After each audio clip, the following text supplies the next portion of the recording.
Hi, I'm Lindsay. And I'm Marshall. Welcome to Tumble, the show where we explore stories of science discovery. Today, we're meeting a defender of the planet Earth. Ooh, like a superhero defender? Yes, someone has to protect the Earth from asteroids, and we'll find out how one scientist is on a mission to defend our planet from deep impacts and the story behind how they gained their powers.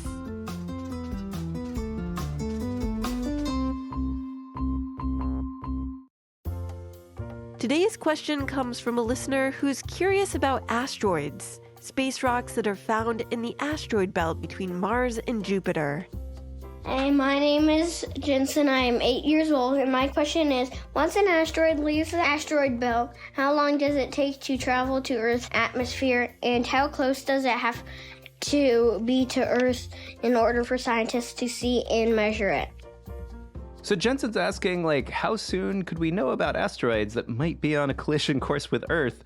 And hopefully soon enough. Well, Jensen has an idea of how scientists could find out. Scientists could use their strongest telescope. Yeah, I think you wouldn't want to, have your B team on this one. Well, let's ask our listeners, how long do you think it takes an asteroid to travel from the asteroid belt to Earth? And how do you think scientists see and measure them? Take a moment to think about it, then we'll be back with an asteroid astronomer who will astound you.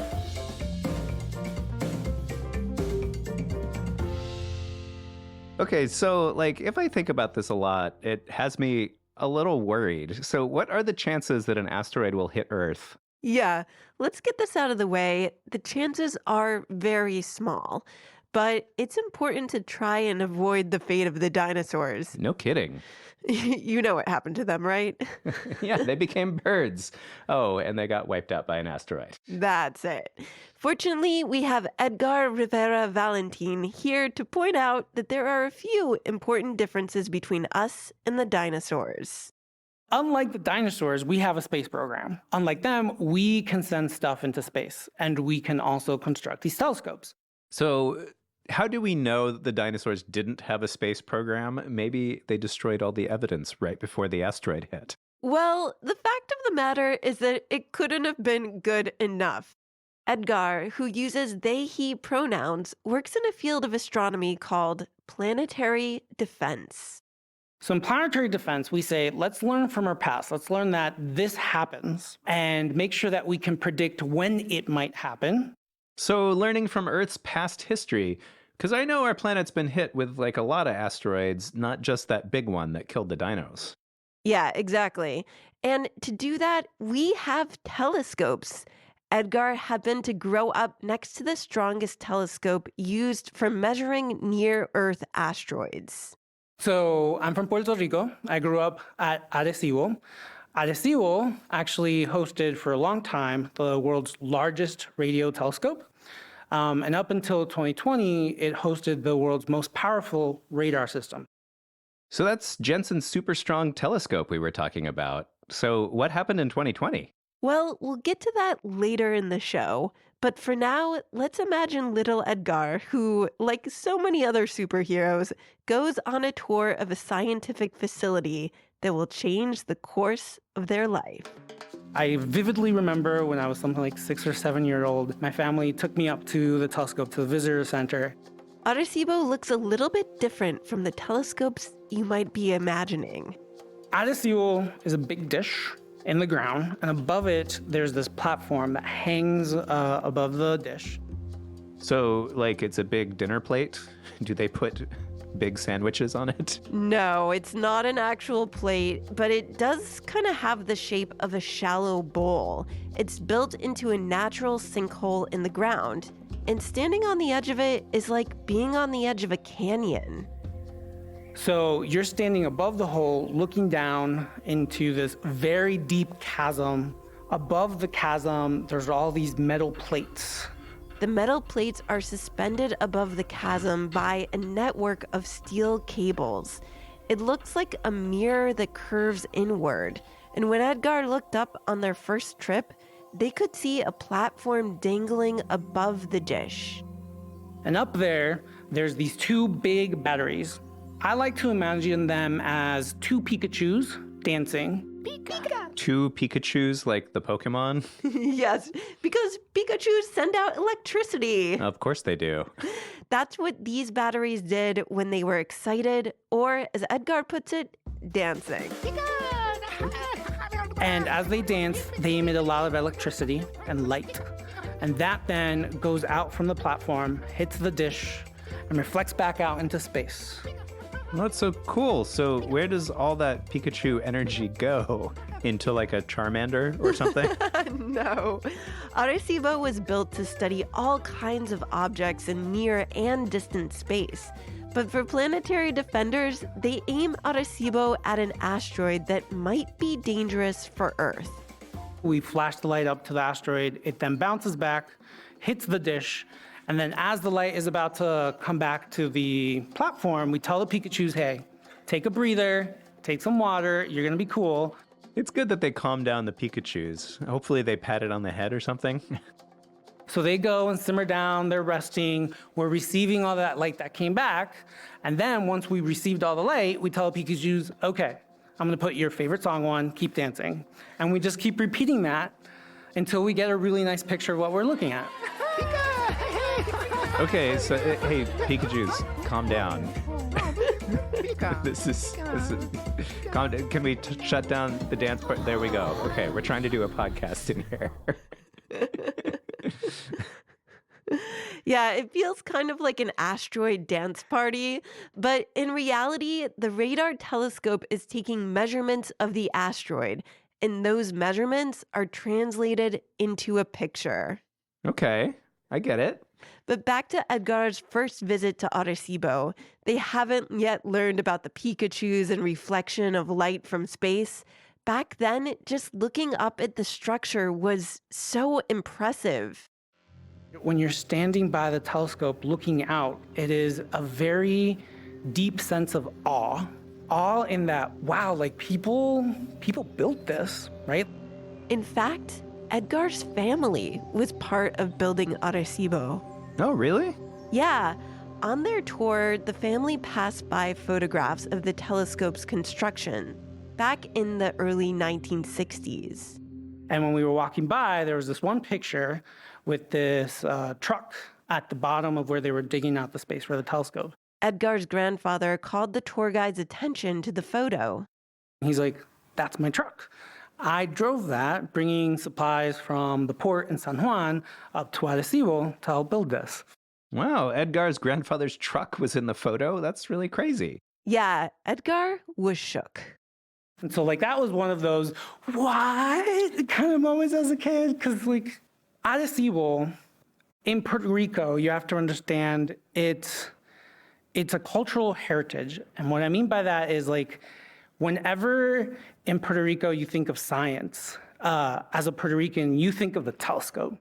Edgar felt so proud that their family was part of Arecibo's legacy from the very beginning, and they knew that they wanted to be part of its future.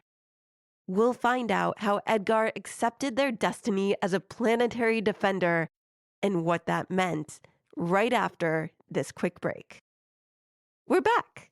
So when we left off, Edgar had started down the path of becoming a planetary defender.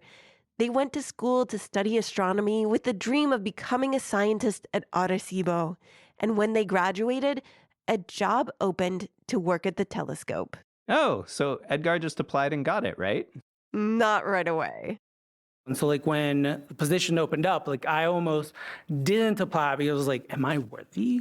Am I Thor? Can I pick up this hammer? I don't know if I can pick up this hammer. I mean, to be fair, Thor's hammer's like really heavy. Not everybody can pick it up. But Edgar decided to go for it, and they got the job. And they turned their attention to fighting their biggest nemesis, asteroids that they're actually quite fond of. I study a bunch of them, but one of my favorite ones I call batata. Batata is sweet potato in Spanish. I have to say, it would be kind of embarrassing if all of human life was wiped out by a sweet potato. It's not an actual sweet potato. Oh, it's just an asteroid that's named Sweet Potato, which is almost worse. Like, couldn't it be Harbinger of Doom? Well, it's got kind of a unique look. This one specifically looks like a sweet potato floating in space, which I thought was just really cool. I mean, again, amazing. Space is amazing, but it would be embarrassing.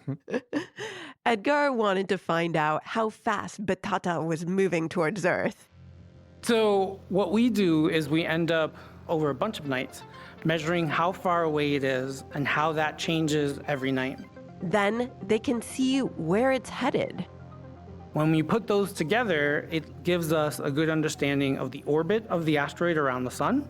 Okay, so it's like the orbital equivalent of finding out the villain Sweet Potato's secret lair. If that lair was a moving target that moved in a very predictable way. The best lairs.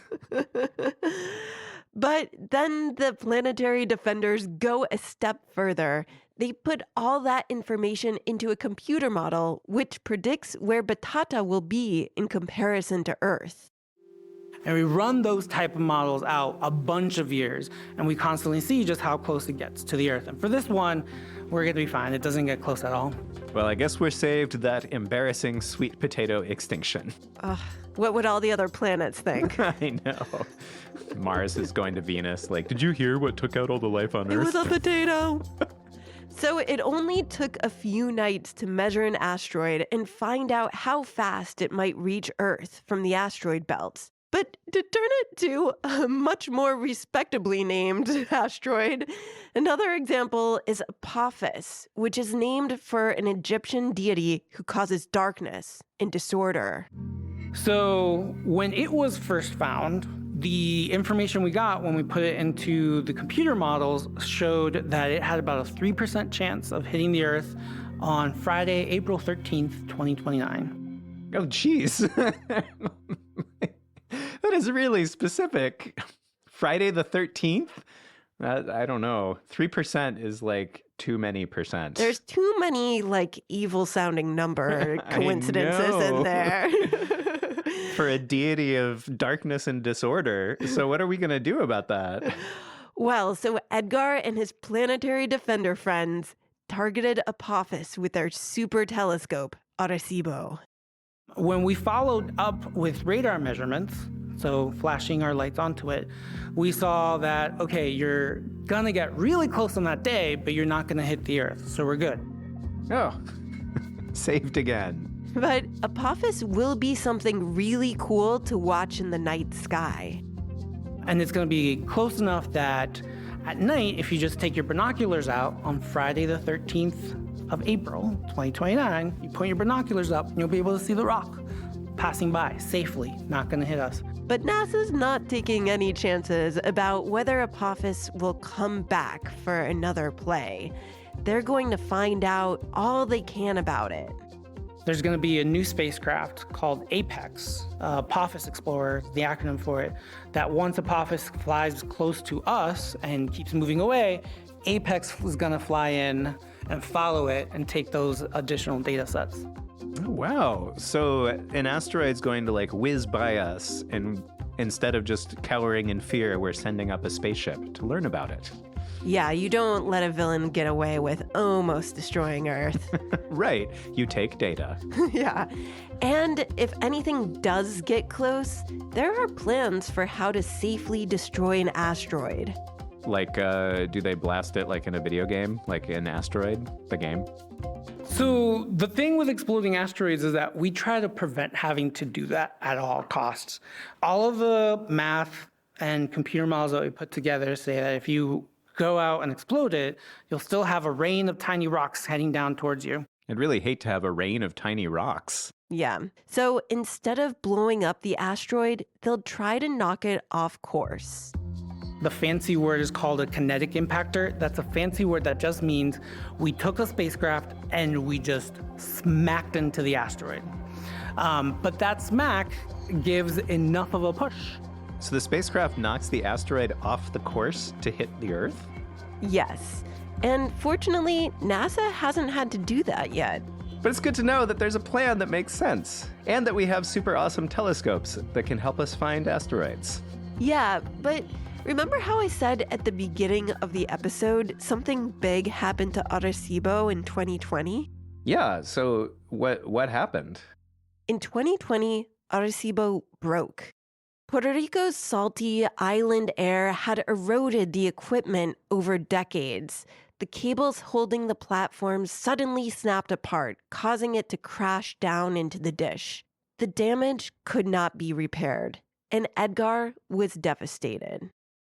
The telescope is an instrument, is a tool, right? So from one sense, you want to tell yourself it's just a tool. But people put feelings and emotion behind things, right? So as a Puerto Rican who grew up next to the telescope, hearing that, I remember I was crying for a week. They released the video of what happened, and I couldn't watch it for a month. Oh gosh, you can really hear the emotion in Edgar's voice. Yeah, talking about the loss of the telescope, even now, is hard for them. I can understand. I mean, the superhero just lost their most trustworthy tool that was always by their side. And the relationship they had with the dancing Pikachus can't easily be replaced. No. Well, there are other radar telescopes that are now being used to monitor asteroids, so we're still paying attention. But Edgar had to take a lot of time to process their emotions around losing Arecibo, and they decided to channel their energy in a way that could help others and keep our planet safe. Because I felt this way when Arecibo collapsed, let me make sure that there's a new thing, a new tool that we can use. Let's make sure that we learn from what happened there so that this doesn't happen again. Edgar is part of the effort to build a new radar telescope. And even though it might not be built in Puerto Rico, Edgar hopes that the next generation of planetary defenders will include new Puerto Rican scientists. A highly skilled group of heroes from all over the world will protect Earth from sweet potatoes and other threats. I'm excited for the next chapter. Now that you've heard Edgar's story, can you think of an object or tool in your life that inspires you? Draw a picture or write a story about this object. How did you first encounter it? What has it inspired you to do, and why? Send us your drawings or writings to tumblepodcast@gmail.com. We would love to see them. Thanks to Edgard Rivera Valentín, planetary radar scientist at Johns Hopkins Applied Physics Labs. This interview was recorded at the AAAS conference in February 2024, and super special thanks to Jensen for his question. We have an amazing interview with Edgar that's available to Patreon members who pledge at the $1 level or higher at patreon.com/TumblePodcast. You'll learn so much more about Arecibo and their story. We also have free resources on our website to learn more about asteroids, telescopes, and planetary defense. That's on the blog at sciencepodcastforkids.com. Sarah Robertson-Lentz is our editor and designed the episode art. Elliot Hajjaj is our production assistant. Nuria Net, the co-host of Tumble in Espanol, was our cultural consultant on this episode. Gary Calhoun-James engineered and mixed this episode. I'm Lindsay Patterson, and I wrote this episode. And I'm Marshall Escamilla, and I made all of the music and sound design for this episode. Tumble is a production of Tumble Media. Thanks for listening, and stay tuned for more stories of science discovery.